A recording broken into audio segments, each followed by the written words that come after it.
Vale. Mira, en 2010, cuando me presenté a final de 2009 al Premio Caja Granada de Novela Histórica. Mm, El Premio Caja Granada era su segunda edición, la primera la había ganado Maripau Domínguez con La Casa de los Siete Pecados y decidí presentarme, quedé finalista con La Colina de las Piedras Blancas. Pues me quedó aquella espinita clavada de no haber ganado ese premio, porque además mm, eh, tenía indicios más que fundados de que hasta último momento el ganador era yo, ¿no? Entonces, bueno, aquello me dejó mal sabor de boca. Y, y quería probar, transcurrido el tiempo, ya con 5 novelas publicadas, digo, voy a probar otra vez con algún premio. Entonces me presenté a uno con una novela que tengo escrita y no publicada, y que a mí me gusta mucho, una novelita corta, pero que está muy bien, a mi juicio está muy bien. Entonces decidí probar suerte y obtuve una respuesta un poco desconcertante, porque de manera oficiosa me hicieron llegar eh, la opinión del jurado acerca de esa novela. Me dijeron que era una novela literariamente muy buena, pero poco comercial, y que por lo ya, tanto no me iban a dar el premio. Bien, entonces eso me llevó a una reflexión. ¿De acuerdo? Entonces los premios literarios ya no valoran exclusivamente la calidad literaria, por supuesto. valoran otras cuestiones, valoran una cuestión puramente comercial. No hace falta irse al planeta para comprobar hasta qué punto quien vende es el autor y no el libro, ¿no? Mm, Entonces, claro, digo, bueno, muy bien, pues me senté con mi agente y digo, vale, de acuerdo, tengo dos opciones, no volver a presentarme a un premio, seguir con mi trayectoria, escribir y tal, o demostrar que puedo ganar un premio escribiendo una novela que esté bien escrita, pero que además esté un poco desprovista de esa carga un poco más pesada, sino que sea algo mucho más ligero, algo más comercial, algo más que llegue a un público mucho más amplio. Pero ¿serías capaz? Digo, bueno, voy a intentarlo. Digo, voy a claro. intentarlo. Digo, mira, acaba hace unos días, me ha puesto sobre la pista un doctor en historia de un tema que me gusta, históricamente me gusta, y creo que ahí puedo enmarcar una historia que tengo en la cabeza y tal. Bueno, pues ese es el origen real de Si yo te contara. Lo que voy contando por ahí en los medios de comunicación es solo una parte. Es que un doctor en historia me puso sobre la pista, efectivamente, de lo que había pasado en el entorno de la Embajada Española en París al inicio de la Guerra Civil Española. Y aquí estoy. Pero yo creo que es la consecuencia de que desde hace un par de décadas, quizá incluso menos, hasta ahora se han empezado a desclasificar buena parte de los archivos que tienen que ver con la guerra civil y hemos empezado a tomar conciencia de que efectivamente no tiene sentido hablar de las dos Españas, sino de las tres Españas. Entonces, todos los que nos dedicamos o a todos los que nos gusta escribir novela histórica, pues este es uno de los argumentos que tenemos quizá eh, no más fáciles, pero sí es cierto que por lo reciente tenemos una gran cantidad de documentación y no solo documentación, sino testimonios reales con los que hemos convivido nuestros abuelos. Con lo cual es bastante fácil enfrentarse a una cuestión de estas desde el punto de vista de la documentación. Luego tiene una gran dificultad, que es que el tema es muy espinoso, es muy controvertido, es muy difícil afrontar cualquier episodio de la guerra civil de una manera muy aséptica. Entonces, bueno, pues es verdad que hay una tendencia y hay una forma de expresarle a todos los españoles, oye, no, esto no iba exclusivamente de dos bandos, aunque es cierto que había dos bandos enfrentados en la guerra, pero no eran los únicos afectados en la guerra civil, ¿no? Ahí tenemos a Pérez Reverte con Línea de Fuego, o hay otros autores que en los últimos tiempos están tratando. En mi caso, yo trato la guerra civil, pero desde fuera, es decir, desde fuera de nuestras fronteras. No, porque lo que pasó de frontera hacia adentro yo creo que está bastante trillado ya, ¿no? Independientemente de que se trate de la tercera España, de una, de la otra, da un poco igual porque yo creo que ya está bastante, bastante avanzado. Pero pocos han tratado qué pasó fuera de nuestra frontera relacionado con la propia guerra civil. Pero fue determinante completamente. Es decir, el hecho de que Francia e Inglaterra decidiesen ya desde el primer momento, estamos hablando del 25 de julio, Francia votó la no intervención.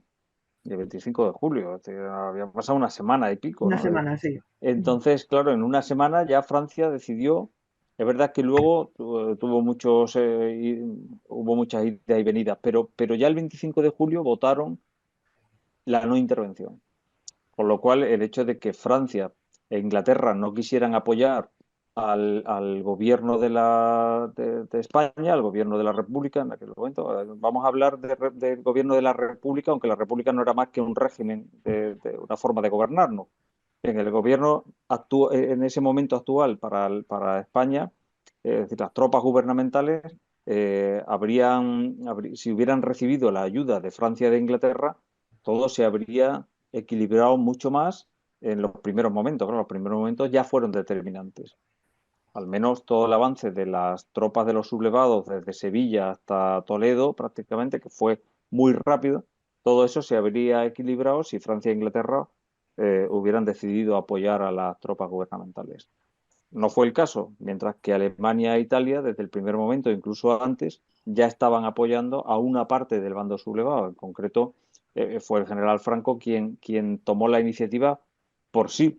Al margen de todo el resto de los sublevados, él decidió contactar con Alemania y con Italia y recibió ayuda desde el primer momento. Con lo cual, es verdad que hubo un desequilibrio brutal al principio. Y hasta que se equilibró todo eso, pues cuando se quiso equilibrar, probablemente ya era demasiado tarde. Entonces sí que fue determinante el hecho de que Francia decidiese que no, a pesar de que en Francia gobernaba el Frente Popular, un Frente Popular muy parecido al Frente Popular español. Hay un libro que es uno de los que he Sí, utilizado, los que he manejado. Es cierto que el autor aporta muchísimos datos objetivos y en sus apreciaciones personales es subjetivo. Es decir, es bueno, absolutamente todo eso. tendencioso, pero aporta muchos datos que están documentados. Entonces, viene muy bien para hacerse una idea de lo que pasó. Él establece un periodo más largo que el que yo cuento en la novela. Él establece desde el momento de la sublevación hasta mayo del 37. ¿Vale? Mi novela termina antes de mayo del 37, Sí, pero sí. bueno, se hace una idea bastante buena si queréis profundizar a través de un ensayo. Este está muy bien.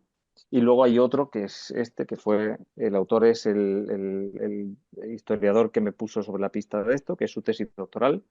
Está más difícil de encontrar porque es una publicación de la Diputación de Badajoz y es bastante más difícil. Francia ante el estallido de la Guerra Civil Española. Pero el otro es de la editorial Crítica y es bastante fácil de encontrar. Es de Miguel Campos, Armas para la República, Contrabando y Corrupción, de julio del 36 a mayo del 37.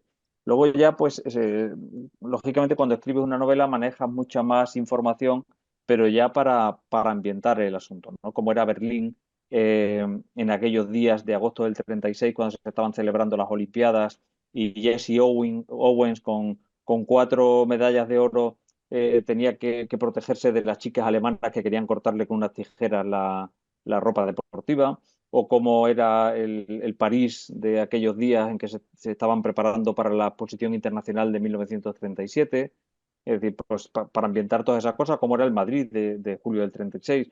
Todo eso ya pues utilizas otro tipo de. Pero para la estructura de la historia, estas dos monografías están bastante bien, son dos tesis doctorales y están bastante bien.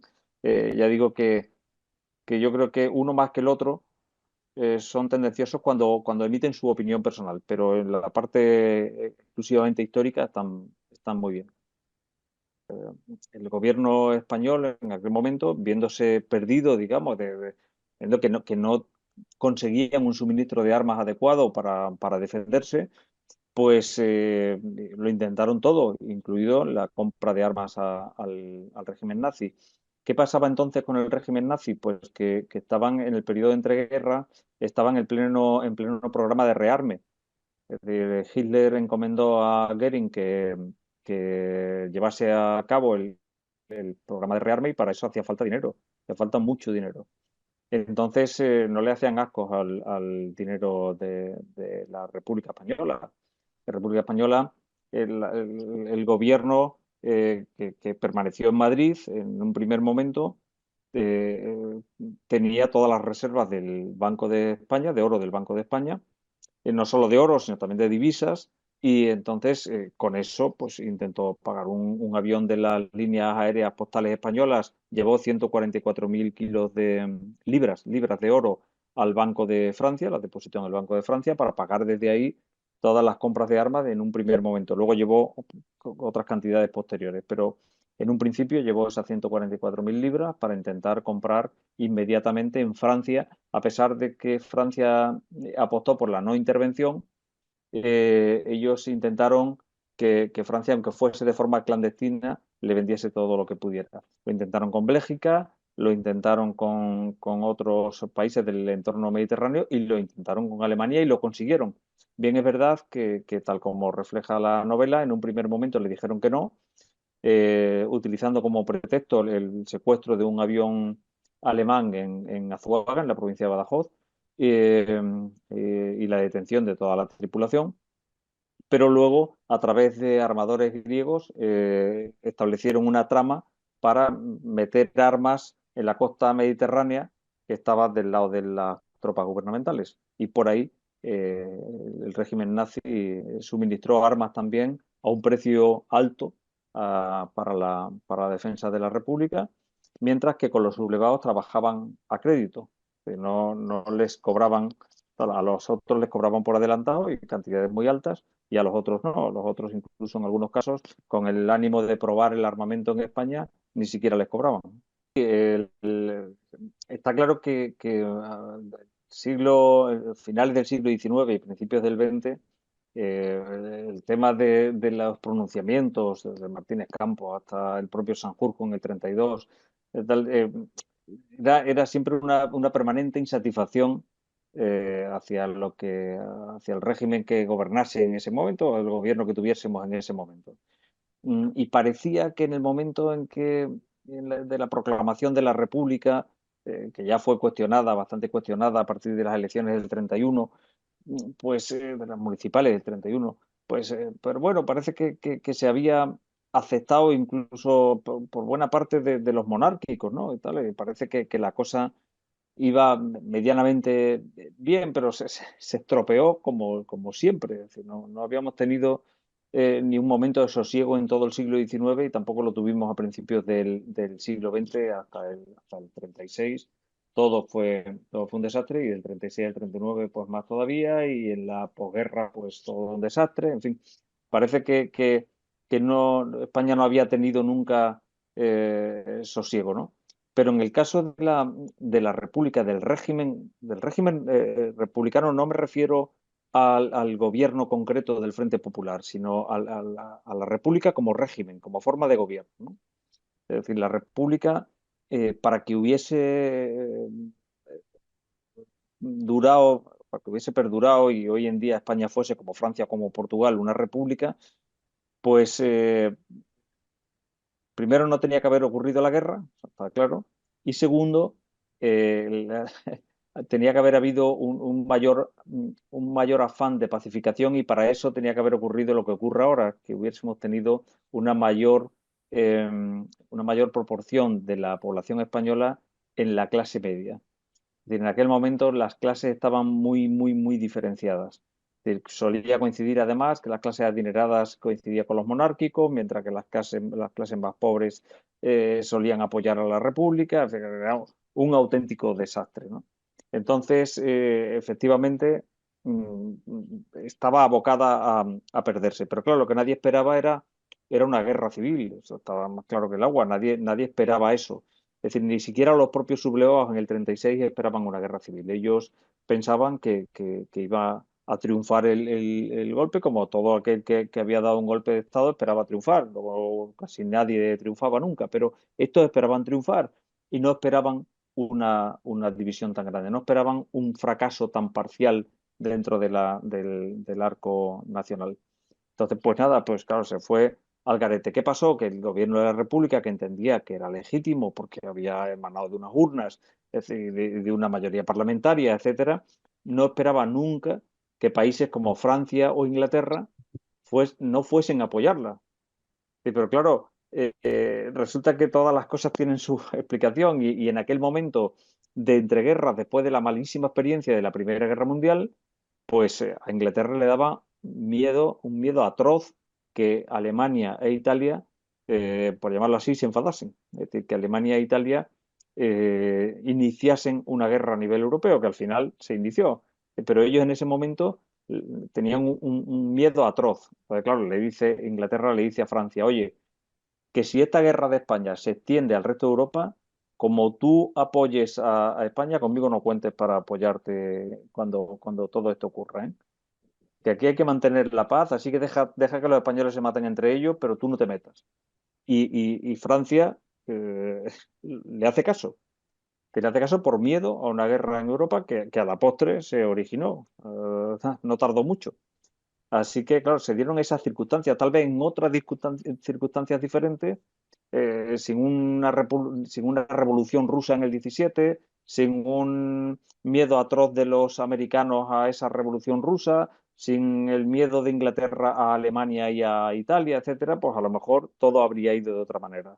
Y probablemente la República habría continuado su curso y este golpe de Estado sería una anécdota en los libros de historia. Pero toda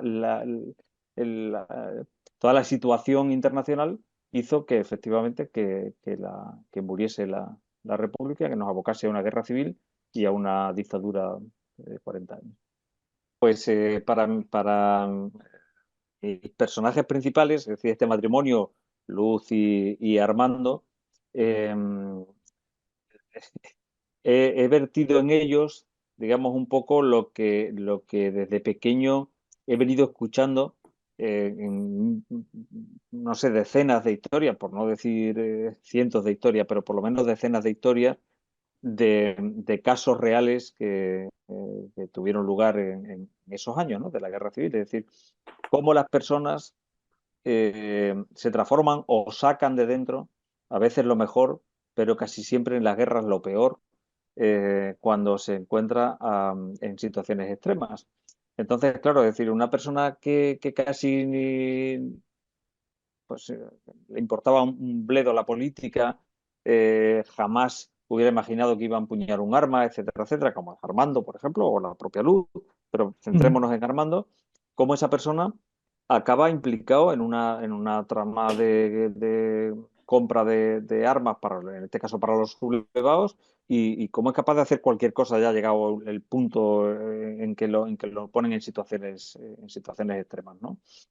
Es el reflejo de lo que le pasó a tanta gente, gente que eran labradores o eran funcionarios del ayuntamiento o eran cualquier otra cosa y que puestos en la tesitura de tener que defenderse a sí mismo o defender a su familia o defender su territorio o lo que sea, su casa, pues llegaron a hacer cualquier cosa, ¿no? Entonces mi personaje tenía que evolucionar desde esa casi inocencia o un poco ya desesperante a hacer lo que se me ponga por delante, ¿no? Con tal de salir de aquí ya, porque esto no hay solución, ¿no? Y en el caso de Luz, pues algo parecido, ¿no? Una persona que también, pues que no tiene nada que ver, que es ajena absolutamente a todo esto, y cómo, pues, para defender a su hija, con el ánimo de regresar algún día a su país o por lo menos estar al lado de su hija y tal, pues se echa para adelante y dice, mira, esto ya hay que, hasta las últimas consecuencias, ¿no? Es decir, todo esto es algo parecido a lo que les pasó, a lo que le pasó a toda esa tercera España que hablábamos antes, gente ajena a la política o incluso a los ideales o teniendo ideales muy difusos, poco marcados, etcétera, y que al final se vieron obligados a estar en un sitio o en otro. Y cuando digo obligado, es decir, Mm. por cuestiones geográficas, por cuestiones familiares, por cualquier otro tipo de cuestiones, se situaron en un sitio pero sí que yo no tenía que estar aquí, pero ya estoy, así que ya como estoy, pues quiero regresar vivo a casa con todas las consecuencias, ¿no? El espionaje tuvo un papel importantísimo para las dos cosas, para la compra de armas y para el sabotaje. Es decir, Ujú. hay una novela de Pérez Reverte que se titula precisamente Sabotaje y que se desarrolla también en esta época, más o menos, un poco más tarde que la mía, pero también en este entorno, ¿no? En el entorno de la provisión de armas para la Guerra Civil Española. Y es que era muy importante, para ellos era muy importante el sabotaje. Por ejemplo, los sublevados, enterados de que Alemania le estaba vendiendo también armas a la República, a los republicanos, eh, todo su empeño fue, como no podemos enmendarle la plana a quienes nos está suministrando a crédito encima buena parte de nuestro armamento, como no podemos enfadarlos, no vamos a decirles nada, pero vamos a intentar enterarnos de cómo los griegos hacen llegar las armas al Mediterráneo y vamos a intentar sabotearlas en el Mediterráneo.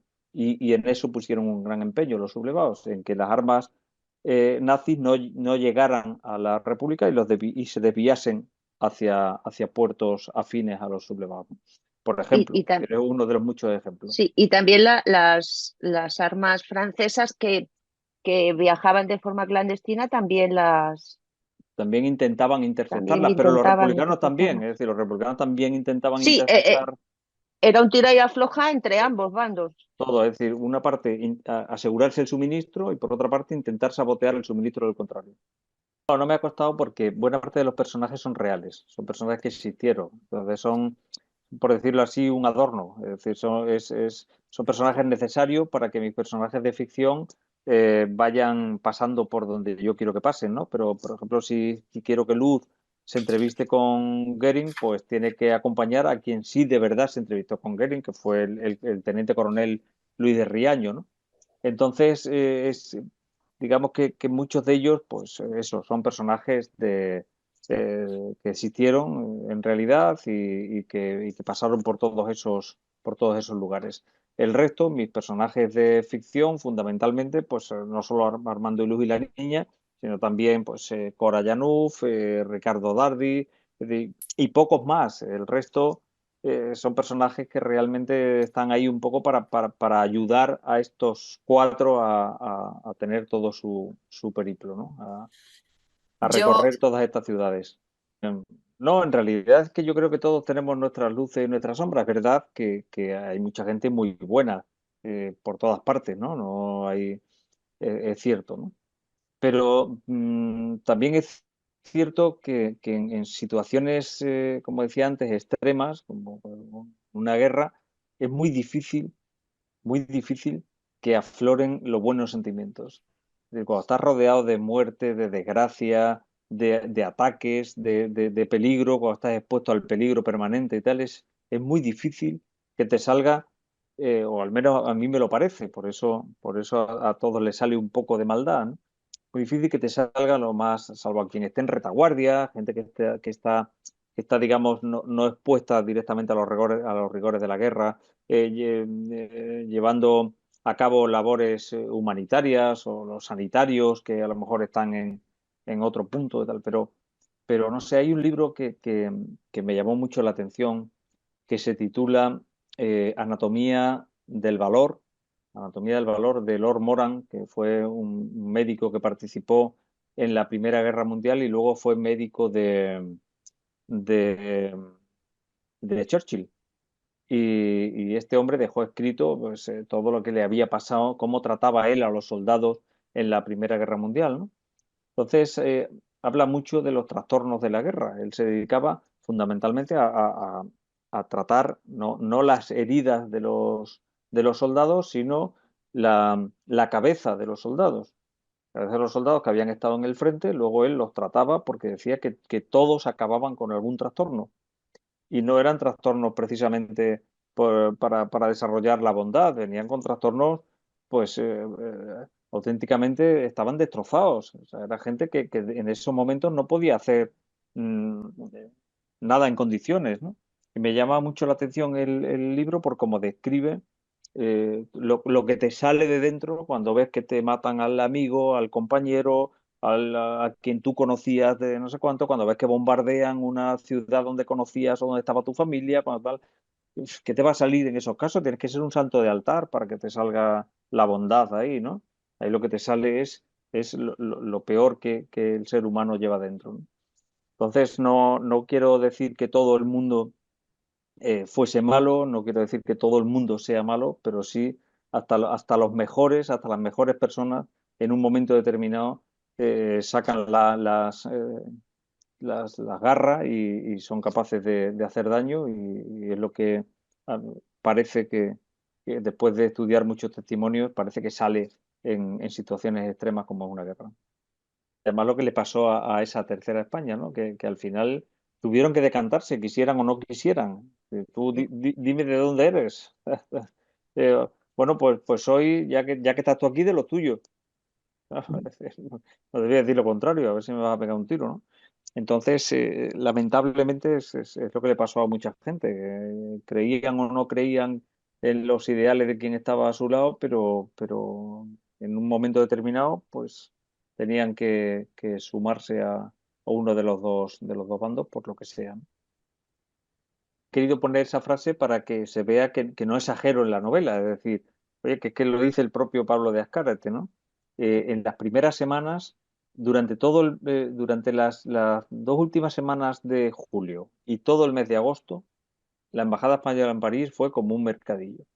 Mercadillo al mejor postor, a ofertas increíbles, estafas continuas, comisionistas de todo tipo y tal. Y eso que quienes se hicieron cargo de la embajada eran intelectuales, es decir, estaba Fernando de los Ríos, estaba Albornoz, estaba el escritor Corpus Vargas, es decir, estaba el coronel Luis de Riaño, es decir, era gente que Sí, no sí, sí. eran cualquierillas, eran personas muy, muy preparadas y con la cabeza muy bien amueblada y tal, y sin embargo, ¿cómo tenían que estar de desesperados para que los estafaran de esa manera, ¿no?